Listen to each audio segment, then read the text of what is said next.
Bonjour à tous. Le nouveau livre Les maths apprivoisées 1 est arrivé.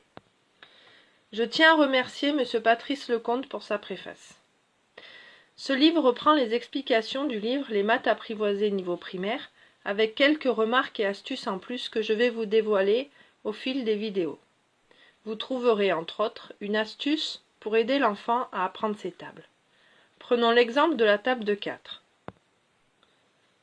L'enfant doit faire 4 traits au stylo sur chaque doigt, comme ceci. La première étape du jeu arrive. Cette étape consiste à écrire la table de 4 dans n'importe quel ordre. Rappelons que nous lisons par exemple 3 fois 4 ou 1 fois 4, etc. L'enfant doit trouver les solutions tout seul. Il faut impérativement le laisser faire. Certains vont commencer par 1 fois 4, d'autres par le début de la ligne. Chaque enfant doit trouver sa solution. Il doit comprendre, par exemple, que 4 fois 5, c'est 5 paquets de 4.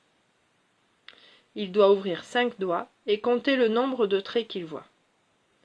Il comprend alors la relation étroite entre l'addition et la multiplication. Pour cette étape, l'enfant peut prendre son temps. Il est dans la phase de compréhension et de relation entre les opérations.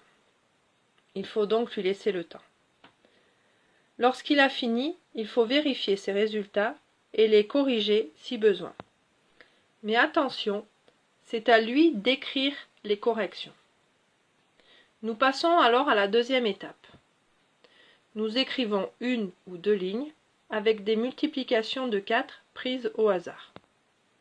Nous introduisons dans cette phase le facteur temps avec un sablier. Cela met du piment au jeu. L'enfant doit remplir cette ligne en s'aidant des solutions qu'il a déjà écrites. Celle-ci. De cette manière, il va chercher les réponses en ne voyant que des solutions de la table de 4. Comme c'est lui qui a noté les solutions, il va les mémoriser beaucoup plus vite. Encore une fois, il est acteur du jeu, ce qui est très important pour sa motivation. Nous notons de plus en plus de multiplications. Il doit trouver les solutions de plus en plus vite. Nous répétons l'exercice jusqu'à ce qu'il soit à l'aise.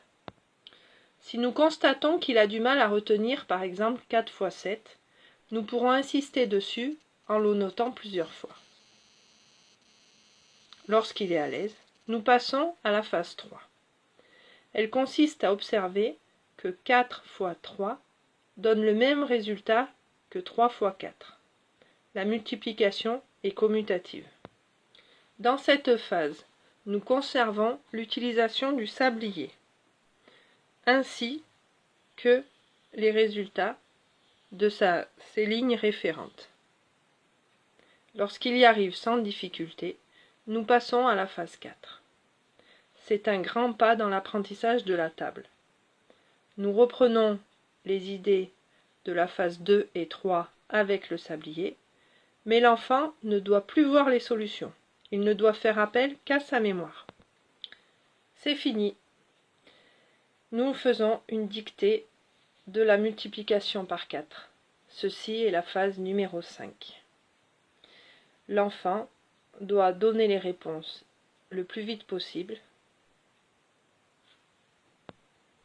Nous dirons par exemple 4 fois 8, ou 3 fois 4, ou 1 fois 4, ou 4 fois 2, etc. La phase 6, elle, est dans le livre.